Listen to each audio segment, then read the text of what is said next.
You know that the best way to prevent the spread of coronavirus is to wash your hands. Wash your hands. Wash your hands! But why? It's because soap, regular soap, fancy honeysuckle soap, artisan peppermint soap, just any soap, absolutely annihilates viruses like the coronavirus.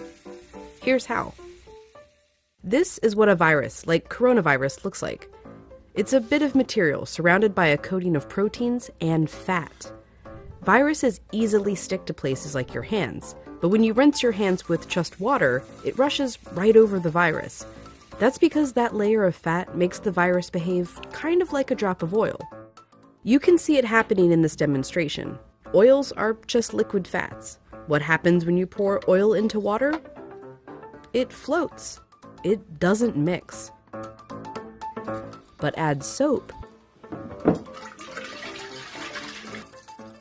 and suddenly that fatty oil dissolves into the water. That's because inside, soap has two-sided molecules. One end of the molecule is attracted to water, the other end to fat. So when the soap molecules come in contact with water and fat, these dual attractions literally pull the fat apart, surrounding the oil particles and dispersing them through the water. Let's go back to our coronavirus molecule with that layer of fat holding everything together. When it interacts with soap, bam, that fat gets pulled out by the soap. Soap literally pulls apart and demolishes these viruses. And then the water rinses the harmless leftover shards of virus down the drain. But, and you know where I'm going with this, it takes time for this effect to happen. 20 seconds to be specific. To show why, we ordered this lotion that mimics viruses and their fatty layers. It glows under a UV light. If you just rinse your hands under regular water, nothing comes off.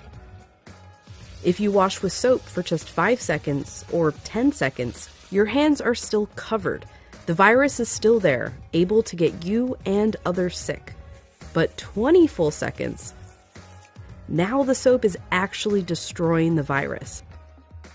Hand sanitizer works too because it's mostly alcohol, and alcohol works in a somewhat similar way to soap, breaking down that fatty layer. You need a high concentration of alcohol to make that work. The CDC recommends hand sanitizers with at least 60% alcohol. But even with 60% alcohol, the CDC recommends using soap if you can. If your hands are sweaty or dirty when you use the sanitizer, that can dilute it and diminish its effectiveness. As for soap, just any old soap works. You don't need soap marketed as antibacterial even. The FDA says skip it. There's no proof it's any more effective. Just be sure to wash your hands for 20 seconds. That's happy birthday twice. Happy birthday, dear. I guess me. Or the chorus to Lizzo's Truth Hurts. Straight to my face. Or Prince. Raspberry beret. Or Eminem. Go, go, only got. Or even Dolly. Jolene, Jolene, Jolene. Just as long as it's 20 seconds. And you're using the ultimate virus annihilator, soap.